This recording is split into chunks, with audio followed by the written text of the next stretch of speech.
Ici, l'objectif visé par la Cour constitutionnelle gabonaise est de permettre aux citoyens gabonais partout dans l'ensemble du territoire national, avec effet à ceux de la diaspora, de s'approprier le fonctionnement et le rôle de toutes les institutions gabonaises qui sont partie prenante dans le processus électoral, avec in fine le souhait majeur de connaître de lendemains heureux et paisibles après le scrutin. Aussi, à cet effet, écoutons les explications du doyen des juges constitutionnels, Emmanuel Zebekale.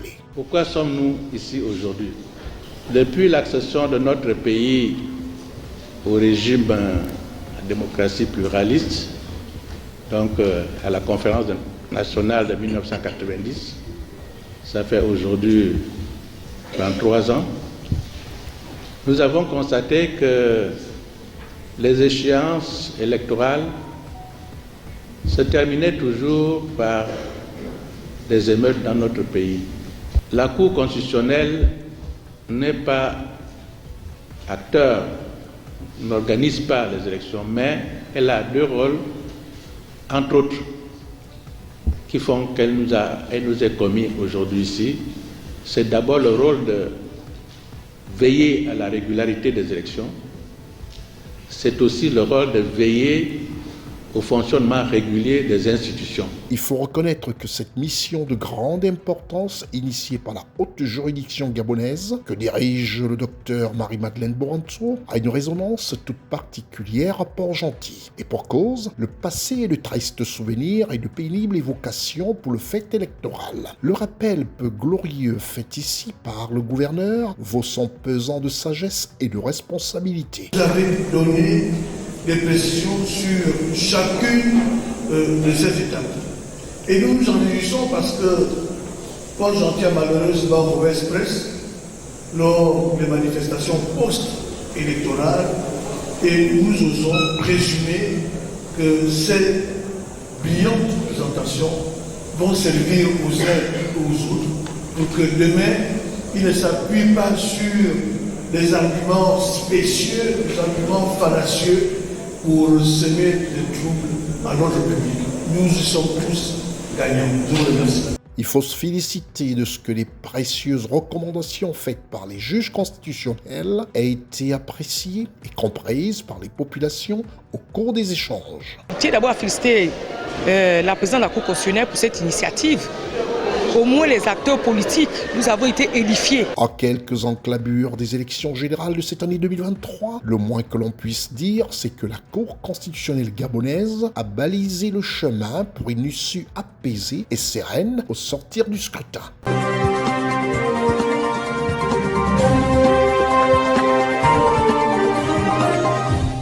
Le président de la République de Côte d'Ivoire, son Excellence Alassane Ouattara, a reçu et échangé ce mardi 31 janvier 2023 au Palais de la Présidence de la République de Côte d'Ivoire avec l'ambassadeur des États-Unis d'Amérique en Côte d'Ivoire, son Excellence Richard Kate Bell, en fin de mission diplomatique en Côte d'Ivoire depuis 2019. Le diplomate américain qui est en fin de mission diplomatique est venu faire ses civilités et adieux au chef de l'État ivoirien, son Excellence Alassane Ouattara, après 3 années et demie passées en Côte d'Ivoire. Le chef de l'État ivoirien, son Excellence Alassane Ouattara, s'est réjoui de la coopération exemplaire entre la Côte d'Ivoire et les États-Unis d'Amérique. On l'écoute. Monsieur l'ambassadeur des États-Unis est venu prendre congé de nous après 3 années et demie de séjour en Côte d'Ivoire. Et je tenais, monsieur l'ambassadeur, à vous dire combien nous sommes honorés de la contribution que vous avez apportée à notre pays pendant ces années, 3 ans et demi. Et vous êtes arrivé à un moment où la Côte d'Ivoire était sortie de crise, mais nous avions des défis tels que la Covid, tels que la restructuration de l'économie. Et les États-Unis nous ont apporté leur soutien, que ce soit dans le domaine de la santé, dans le domaine du problème du sida, problème du Covid, mais également avec le MCC. Et nous avons reçu des sommes importantes pour le développement et la restructuration de notre pays. Les États-Unis sont un partenaire important, je dirais même essentiel pour la Côte d'Ivoire. Et la Côte d'Ivoire a opté pour l'économie libérale. Et ceci a été une bonne chose pour notre pays.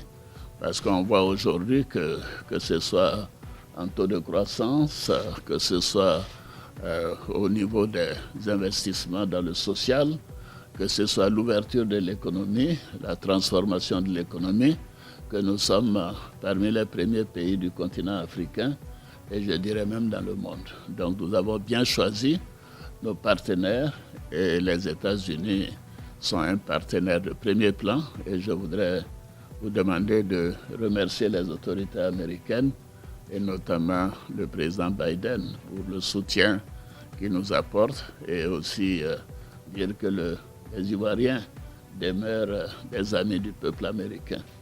Merci, monsieur l'ambassadeur. C'est alors que le président de la République, Alassane Ouattara, a laissé la parole à l'ambassadeur des États-Unis d'Amérique en Côte d'Ivoire. Je remercie son Excellence, monsieur le président de la République, qui a bien voulu me recevoir en audience pour un échange vraiment cordial. Et je voudrais vraiment féliciter monsieur le président de la République et l'ensemble du peuple ivoirien, en fait, pour les progrès que votre pays est en train de réaliser au moment où tous vos voisins ont de sérieux problèmes et où le monde entier fait face à de multiples défis. Et c'est vrai, il y a des approches qui marchent mieux que d'autres. L'économie libérale a produit le plus grand niveau de prospérité que le monde ait jamais connu. Et j'ai dit à son Excellence le Président de la République qu'après 3 ans et quelques, au pays de l'Aqaba, je quitte la Côte d'Ivoire avec plus d'optimisme pour votre pays que lorsque je suis arrivé. Et déjà, j'étais optimiste à mon arrivée parce que déjà la Côte d'Ivoire impressionnait par son élan. Je pourrais m'attarder, mais je ne veux pas abuser de l'hospitalité de Monsieur le Président de la République. Alors je vais m'arrêter là en disant que je vais bientôt quitter la Côte d'Ivoire, demain soir, mercredi, mais la Côte d'Ivoire ne me quittera jamais. Le diplomate américain a affirmé qu'il prend congé, certes physiquement, mais que la Côte d'Ivoire ne le quittera jamais.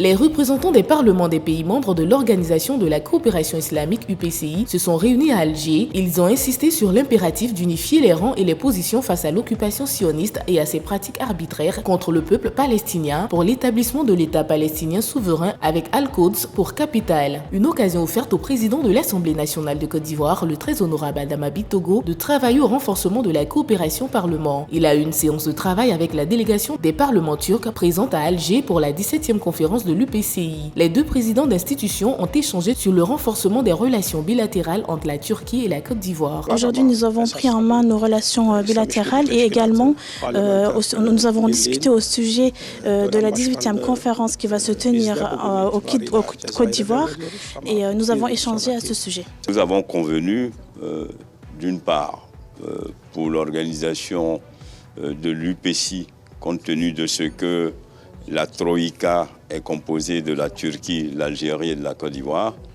que la Turquie puisse être donc un partenaire privilégié, stratégique pour l'organisation de ce sommet en Côte d'Ivoire. Le président du Parlement algérien, après son entretien avec le président du Parlement ivoirien, le très honorable Adama Bitogo, a réaffirmé l'engagement de l'Algérie de contribuer aux actions de développement de l'Afrique. Le développement des économies des pays africains ne peut se faire que par les compétences africaines et la résolution des problèmes exposés actuellement, particulièrement le côté sécuritaire, ne peut se faire que par des Africains. Les solutions, on doit les rechercher entre nous, entre Africains, et le développement et la stabilité et la progression de l'Afrique ne peut se faire qu'avec des compétences africaines. L'Afrique a toutes les cartes en main. Et dans les années à venir, nous aurons une population beaucoup plus jeune, mais plus importante, donc une population de consommation.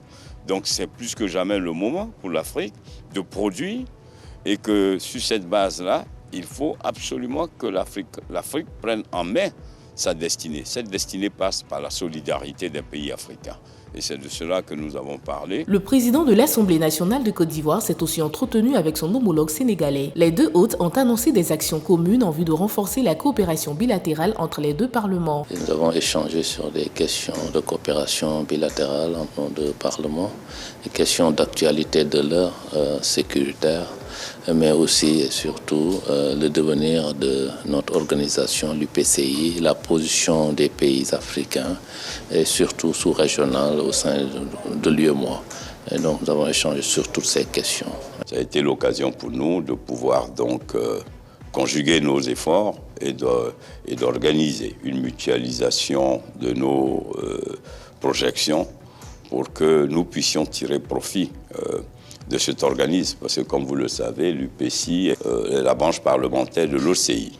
Et l'OCI regroupe à son sein des pays puissants, des pays très riches, qui peuvent donc participer à la réalisation de certains projets en Afrique. Il a été question avec le président de l'Assemblée législative de transition du Burkina Faso. L'entretien était axé sur les défis sécuritaires dans la sous-région ouest-africaine. Le président de l'Assemblée nationale de Côte d'Ivoire a aussi reçu le secrétaire général de l'UPCI. Les deux hôtes ont échangé sur divers sujets, notamment la tenue de la 18e conférence de l'UPCI en Côte d'Ivoire.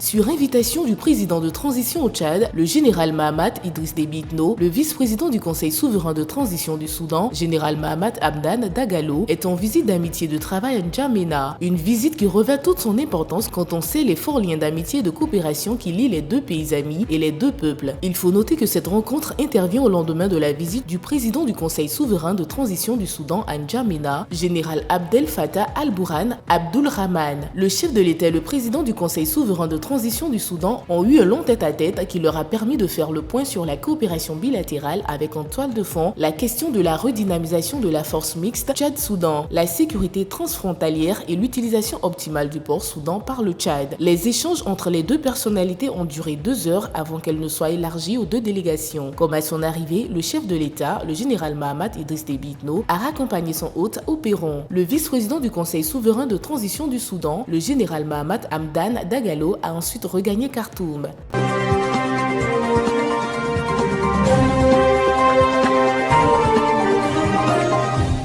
Le mercredi 1er février 2023, un conseil des ministres s'est tenu de 11h à 13h30 au palais de la présidence de la République de Côte d'Ivoire au Plateau, le quartier administratif de la ville d'Abidjan, sous la présidence de son Excellence Alassane Ouattara, président de la République de Côte d'Ivoire. L'électricité pour tous, telle est la volonté du gouvernement ivoirien en vue du financement de ce projet. Un accord de près d'à peu près 5 milliards de francs CFA a été conclu entre le gouvernement ivoirien et le Fonds africain de développement. Au titre du ministère d'État, ministère des Affaires étrangères, de l'intégration africaine et de la diaspora, le Conseil a adopté un décret portant ratification de l'accord de prêt d'un montant total de 5 103 millions de francs CFA, conclu le 17 novembre 2022 entre le Fonds africain du développement, donc le FAD, et la République de Côte d'Ivoire en vue du financement du projet électricité pour tous. Ce financement permettra d'accroître la production d'énergie électrique non polluante et d'améliorer l'accès à coût réduit des populations en milieu rural à l'électricité. Il permettra plus spécifiquement de favoriser le raccordement au réseau électrique national d'environ 72 000 ménages et 7 168 centres professionnels. Au titre du ministère d'État, ministère de l'Agriculture et du Développement rural, en liaison avec le ministère de l'Économie et des Finances, le ministère du Budget et du Portefeuille de l'État, le Conseil a adopté une communication relative à la collecte et à l'utilisation des redevances prélevées sur la filière café-cacao. Le chef de l'État, dans sa vision du développement de notre pays, a décidé de la transformation structurelle de notre économie par son industrialisation. Ainsi, on le voit, donc de plus en plus, notre pays s'industrialise puisque nous arrivons à assurer au moins la première transformation de nos produits agricoles. Cependant, en attendant les résultats tangibles de cette vision du chef de l'État, le binôme café-cacao reste la locomotive de notre développement Il est donc impérieux que le pays sache exactement tout ce qui se passe donc dans ce secteur. Et le Conseil des ministres a donc été informé de ce qui est fait donc de la collecte et de l'utilisation donc de la redevance dans ce secteur-là. Au titre du ministère de la Santé, de l'Hygiène publique et de la couverture maladie universelle, en liaison avec le ministère d'État, le ministère de l'Agriculture et du Développement rural, le ministère du Plan et du Développement, le ministère de l'Économie et des Finances, le ministère de l'Éducation nationale et de l'alphabétisation et le ministère des Ressources animales et halieutiques, le Conseil a adopté une communication relative à la présentation des résultats de l'incidence sociale et économique de la sous-nutrition chez l'enfant en Côte d'Ivoire en 2022. L'étude sur le coût de la sous-nutrition et de la faim en Afrique, le COA, est une initiative africaine dirigée par la Commission de l'Union africaine et soutenue par la Commission économique des Nations unies pour l'Afrique. Elle est mise en œuvre par les États membres de l'Union africaine pour aider les pays à améliorer la vie des enfants en Afrique.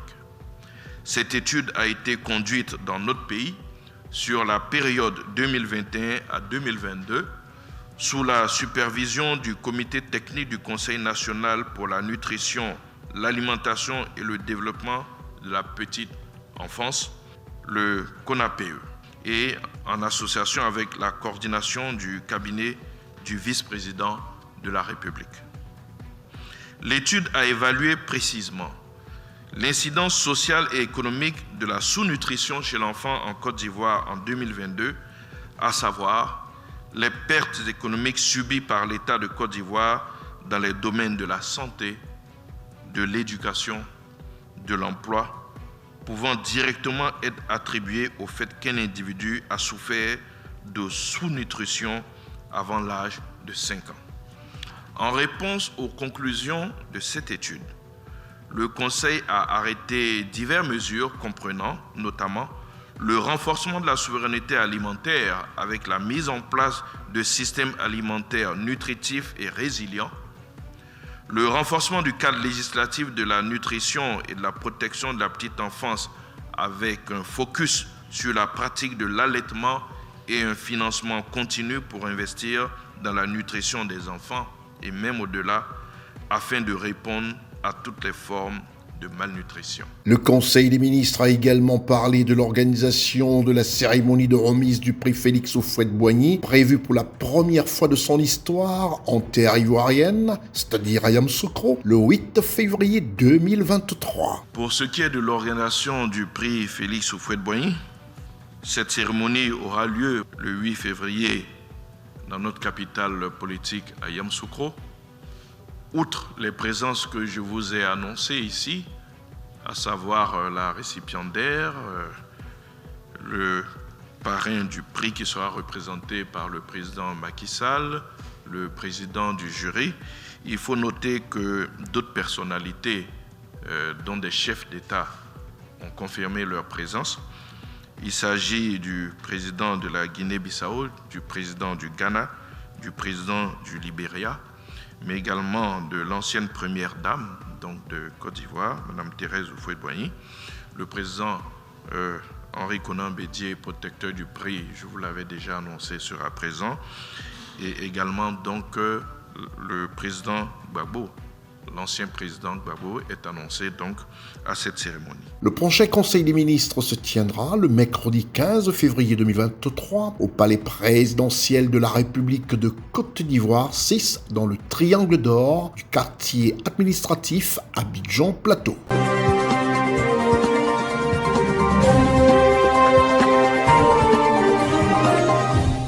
Le chef de l'État togolais, son Excellence Faure Sozimna Gnassingbé, est arrivé à Libreville au Gabon pour une visite de travail et d'amitié de 48 heures. Il a été accueilli au bas de l'échelle de coupé par le vice-président de la République du Gabon, Madame Rose Christiane Oussoukara Panda, ainsi que le Premier ministre gabonais, Monsieur Alain-Claude Billié-Binzé. Après les honneurs militaires dus à son rang ainsi que les salutations d'usage, le chef de l'État togolais, son Excellence Faure Sozimna Gnassingbé, a communié avec les ressortissants togolais résidant au Gabon et ensuite cap au palais présidentiel où l'attendait son homologue gabonaise son Excellence Ali Bongo Ondimba. Cette rencontre intervient 2 mois après la visite officielle du chef de l'État gabonais à Lomé. Elle a permis aux 2 hôtes d'échanger sur des questions d'intérêt commun du continent et du monde. Entre autres, la lutte contre le changement climatique, le One Forest Summit, qui se tiendra au mois de mars à Libreville au Gabon. Les délégations gabonaises et togolaises se sont entretenues sur des nouveaux challenges ainsi que des nouveaux domaines de coopération à travers un échange de compétences. La visite de la zone d'investissement spéciale de Nkok et le port minéralier d'Owendo. Le Gabon et le Togo entretiennent d'excellentes relations diplomatiques et développent une coopération bilatérale multisectorielle nourrie par l'amitié et le brassage entre les 2 peuples.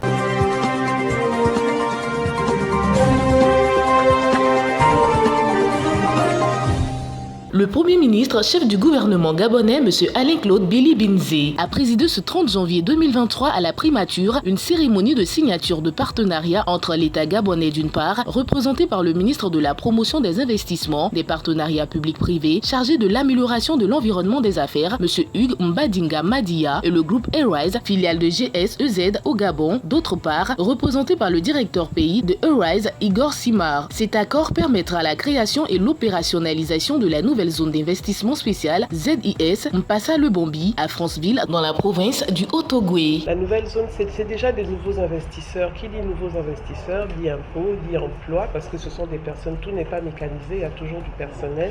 Donc tout l'écosystème est immédiatement impacté parce que il y a une vie qui se crée autour de ces zones franches avec des personnes qui trouvent de l'emploi, donc on parle de résorption du chômage. Les prochaines étapes après cette signature consistent en l'opérationnalisation de la zone. Il fallait d'abord finaliser tous les aspects administratifs.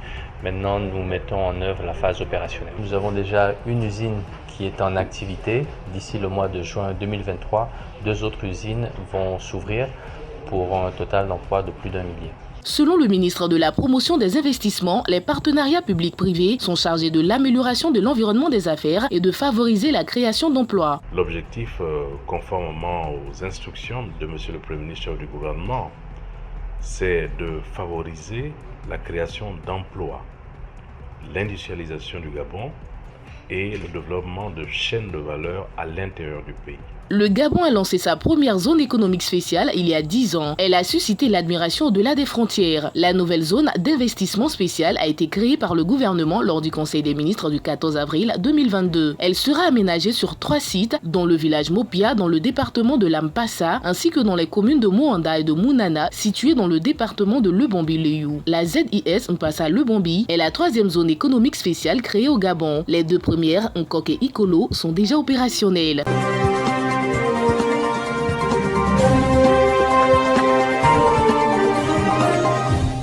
Le président de la République de Côte d'Ivoire, son Excellence Alassane Ouattara, a accordé une audience aux représentants de la CEGCI, de la Confédération Générale des Entreprises de Côte d'Ivoire. Monsieur Ahmed Cissé, président entrant du patronat de Côte d'Ivoire, reçu par le président de la République, et Monsieur Jean-Marie Aka, président sortant. C'est dans une ambiance bien fraternelle que le président de la République de Côte d'Ivoire s'est entretenu avec l'ancien et le nouveau président de la Confédération Générale des Entreprises de Côte d'Ivoire, en présence de Monsieur Abdourahmane Cissé, ministre secrétaire général de la présidence de la République, et de Madame Masséré Touré Koné, secrétaire générale adjointe de la présidence de la République de Côte d'Ivoire. Le président a félicité le patronat ivoirien et encouragé les entrepreneurs ivoiriens à prendre leur place dans le secteur privé, non sans manquer d'insister sur le libéralisme de l'économie et de l'investissement en Côte d'Ivoire. Le président de la République de Côte d'Ivoire, son Excellence Alassane Ouattara, a émis le vœu de voir en nombre croissant les opérateurs économiques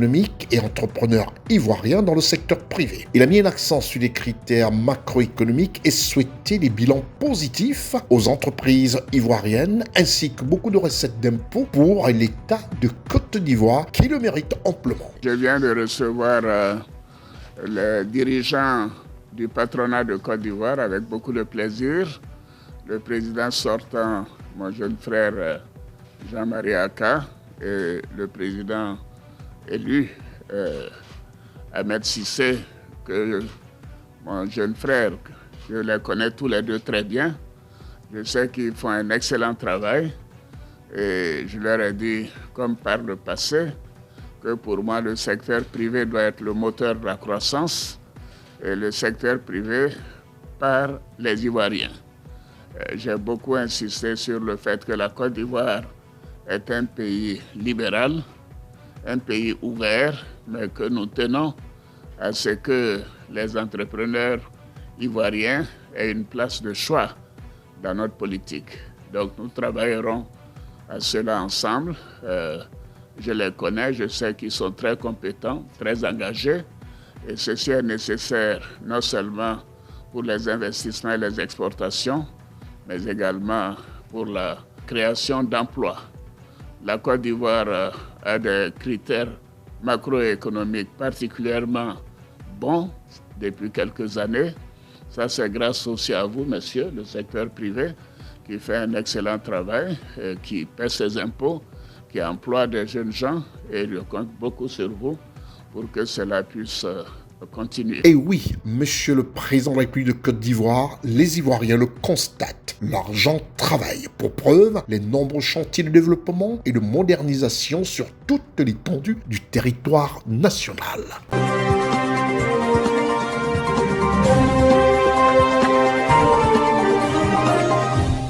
Le président de la République de Côte d'Ivoire, son Excellence Alassane Ouattara, a accordé une audience à M. Jacques Dupuy, président du Canal+ International, le directeur général du Canal+ Côte d'Ivoire, M. Aziz Diallo, ainsi que leur délégation, en présence de M. Amadou Koulibaly, ministre de la Communication et de l'Économie numérique, et de Mme Masséré Touré Koné, secrétaire général adjoint de la présidence de la République. M. Jacques Dupuy est venu exposer au chef de l'État ivoirien les 2 nouveaux projets du groupe Canal+, qui seront développés en Côte d'Ivoire, à savoir Canal+ Impact, qui amplifiera entre autres la politique des ONG pour le bonheur des Ivoiriens, et une révolution upgrade du décodeur nouvelle génération qui fera plaisir aux nombreux abonnés du bouquet Canal+ en Côte d'Ivoire. Une innovation dans la qualité son et image dont les premiers bénéficiaires africains seront les habitants de la République de Côte d'Ivoire après un récent lancement en France. Nous avons rencontré le président pour rendre compte des nouveaux projets que l'entreprise Canal+ développe en Côte d'Ivoire. Et à cette occasion, je voulais partager avec vous 2 projets importants. Le premier qui s'est déjà déroulé hier soir, qui était le lancement d'un projet solidaire qui s'appelle Canal+ Impact, qui est en fait la synthèse de toutes les activités que nous avons dans les domaines de la formation des professionnels au métier de l'audiovisuel, qui est pour nous une initiative très importante puisqu'on pense qu'en Côte d'Ivoire, il y a un potentiel important de développer une économie sur les contenus. Aussi orienté vers la jeunesse, avec des actions au niveau des orphelinats et de chaînes éducatives. Et puis, troisièmement, de mettre nos antennes à disposition sur Canal+, auprès d'ONG qui souhaitent amplifier leur message et atteindre une population plus large pour faire passer des messages, que ce soit des messages de santé, des messages d'éducation, des messages environnementaux. Donc Canal+ Impact, trois initiatives importantes pour nous, initiatives qui ont été développées par nos salariés africains et que nous sommes très heureux de pouvoir porter au niveau du groupe. Et puis la deuxième initiative que nous avons annoncée, que nous allons annoncer ce soir, donc là c'est un peu une avant-première, c'est le lancement d'un nouveau décodeur connecté de dernière génération pour les abonnés, nos abonnés Canal+, en 4K Ultra HD, donc ça veut dire avec une image de très haute définition, avec également un son de très bonne qualité, et puis qui a des fonctionnalités digitales, un décodeur qui est connecté et qui permet donc de regarder non seulement les chaînes en linéaire de façon traditionnelle, mais aussi de choisir des programmes à la demande et de pouvoir les voir au moment où c'est le plus pratique pour nos abonnés, en offrant une librairie de contenu très très large au travers de toutes les chaînes qu'on diffuse. Après ces déclarations de M. Jacques Dupuy, président de Canal+ International, au sorti de son audience avec le chef de l'État ivoirien, il ne reste plus qu'aux abonnés du bouquet Canal+ Côte d'Ivoire de se procurer en masse ce nouveau décodeur numérique 4K de dernière génération en qualité son et image. Et à ceux qui ne sont pas encore abonnés, de rejoindre les abonnés du bouquet du groupe Canal+. Restez des nôtres et bonne suite des programmes sur CNN et NTV.